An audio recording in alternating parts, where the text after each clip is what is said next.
I have one of our audience members, Muscled RMH, keeps telling me that somewhere, somehow, that Xbox putting their games on other platforms, well, he's now modified it because the original claim from other Xbox gamers, and shout out to you, Muscled RMH, but we are in a conversation where I'm going to pull out data. So in situations like these, my sentiment evaporates, okay?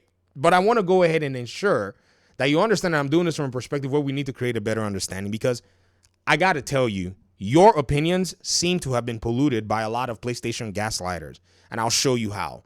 The very first conversations that we had about Xbox as a console and why their consoles weren't selling were from the Xbox One days. I did not really know much about this, and a lot of Xbox gamers were telling me that at the TV launch, Xbox fumbled the bag. So I went back and I actually tracked down the data. When I went back and tracked down the data, I was actually quite surprised to find out that on the back end of this stuff, Xbox's console sales at the launch of the TV stuff was dying dead before they went ahead and put their games on PC. What this did was it upended all of the public opinion out there that somewhere, somehow, it was when they started putting their games on other platforms that their consoles started selling poorly. Now, that was the Xbox One PS4 days, right? In fact, I think that it was a necessity, seeing as the Xbox One consoles weren't selling. If your consoles aren't selling, where are you going? I mean, who are you going to sell your exclusives to? So they decided we're going to put it on PC as a measure. It turned out to be a brilliant move. In fact, let me show you the chart. Let's finish the Xbox One and we'll go to the Series One, okay? So look at the chart. The PS4 is the one in pink. The Wii U is the one in purple. And the Xbox One, the one in green. PlayStation won the traditional hardware console war sales. But look, the very first time that Xbox will put a game on PC was actually in April, I think, of 2016. Quantum Break's launch. Day and date, by the way. I'm not saying the first time ever. Day and date. And look at Xbox's sales trailing way behind PlayStation sales. So if you think about all of the trailing that's been done around here, let me show you my mouse, right? There was nobody to buy these exclusives enough to keep the Xbox studios open. Those studios would have closed down, and games were actually much less expensive to make back then. So I had to go ahead and allow for our Xbox fans to basically inundate themselves with this data set so that they could come to the realization of what Xbox was doing going multi-plat on PlayStation. Because many of them didn't understand. They were all over me. Oh, VG, you're a PC gamer. You don't understand. My feelings are hurt because my game is going anywhere. I'm like, it's not your game. Shut up, number one. Number two, get your feelings out of the equation and understand that the Xbox that you know would just be vaporized if they stuck to a console-only business, because Don Matrick and his team done fumbled the bag. Then they made a more expensive console at the launch with the Kinect. Oh, it was a terrible deal. Something that was a mistake that PlayStation made in the PS3 days that almost killed them. Xbox knowingly and willingly made that mistake. It was bad, and it was the worst time to do it. That's why Phil Spencer came out and said, we lost the generation that should not have been lost, where people were building their digital libraries. So when our audience member started to ask me and say, VG, I just feel like they should keep their, that they're destroying their consoles, blah, blah, blah. You know what I told them? I said, sell your Xbox then. Go buy a PlayStation if you feel like you said this. They said, if Gears and, there's a comment that they put out here, if Gears and Halo are no longer exclusive, what's the point of actually keeping an Xbox? I said, sell it. They said, well, I still have 2 years of Game Pass. I said, what if somebody gave you money for the Game Pass? I'll buy your Game Pass here. I will do it. I'm buying your Game Pass here. Go buy a PlayStation console. I double, triple dare you. You're not going to do it. You know how I know you're not going to do it? You have sense. You absolutely have sense. I know that. But you're complaining because you're still locked into this old school console war paradigm where your games must stay exclusive and Xbox has to have something that makes you want to buy the console. Go buy a PlayStation. Abandon your Play Anywhere. I'll take your Game Pass. I'll take the hit for you. Your 2 years of Game Pass, let's do this way. Your 2 years of Game Pass, I'm going to get you 2 years of PlayStation Plus.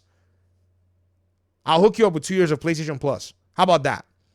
Go to PlayStation.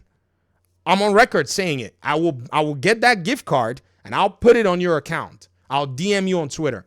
Come on, let's do it. But you got to show me that PlayStation. You got to show me receipts. You got to show me a YouTube video that you bought it, you've launched it, you've gone ahead and you're now getting games on there. Do it. I'm sick and tired of everybody telling me what they're not going to put their, the walk to the pedal to the metal. I'm about putting the walk to the talk. I've told you all before, you guys think I'm playing around. This is why I'm not here to play around with any console war. Now let's go to the Xbox Series side. When we look at the Series side, it's simple. Run a calculation, right? And just go ahead and break down 77 million versus 30 million over the last 5 years.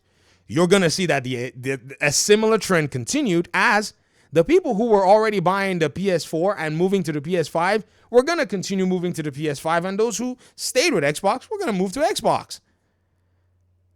So now anybody telling me, that their console sales were made worse by moving their games to PlayStation, you're lying to me, because PlayStation had nothing to offer the Xbox gamer, and Xbox had everything to offer the Xbox gamer, so the Xbox gamer stayed. In fact, I showed the Xbox gamers PC. I said, guys, it's better. And the Xbox gamer told me, stick it. We're not coming to PC. Until Xbox says we are going to PC, we'll go. Now, Xbox has said they're going to PC. They're all excited, and I'm happy for them. And I still have somebody telling me, they're moving their games to PlayStation, then it's a problem. Bruh, we left that thinking in 2023. That thinking died in 2023. It's just a simple proposition. In fact, the horse that we're beating is dead with Helldivers coming to Xbox. That's beating a dead horse. That's nothing new. That's nothing transformative. That's nothing innovative. That's nothing shocking or surprising. I think it may have shocked people who actually sat around Dogma more than anything else. You have to understand the gaming industry and look at trends. Yes, Xbox created its business to have a closed ecosystem, but the closed ecosystem failed them. What should they have done? Let it burn to the ground? Why would they want to do that? They spent $80 billion and they revived their platform. If Game Pass is not enough, then you should be on PlayStation, because even PC gamers are using Game Pass. That's the surprise here, that Game Pass PC grew at 30% early this year when it was reported 30% growth in PC Game Pass subscribers. Not just Game Pass subscribers, PC Game Pass subscribers. What do we as the PC users see in Game Pass that makes us actually say that that's the case? I said this to you. Look at this. And I said, Muscle Iron Edge, hey, we're in this conversation, man. You know what my reply was just now? When this person said that you probably will buy a PlayStation, but there isn't much benefit anymore, as it seems like they're going down the same path. Is that right? Which ultimately will be terrible for gaming. No, it won't. It'll be better for gaming. So when I said that Muscle HR, I said he will not sell his Xbox. None of these Xbox fans will. They're just complaining to complain. I've had discussions with too many. They claim Game Pass is not enough, but cannot justify moving or even adding PlayStation to their catalog because it's an empty shell. You wouldn't even buy a PlayStation. If I bought you a PlayStation right now, you wouldn't even want to buy games on it because you know that nothing is coming compared to Xbox on that platform. You are very well aware. Your logical side, and you confirmed it. You said there's no point in buying the PS5 this late in the generation. We're still having 2 years of Game Pass. I'll pay for your Game Pass. All right. I'll convert your Game Pass to PS Plus. Premium. Sell that Xbox.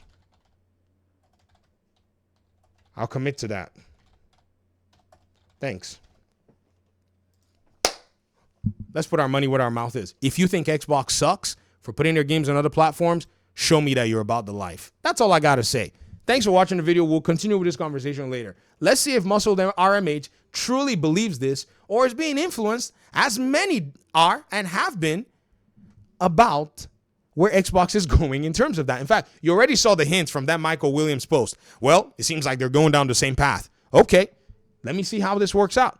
Thank you all. Peace out.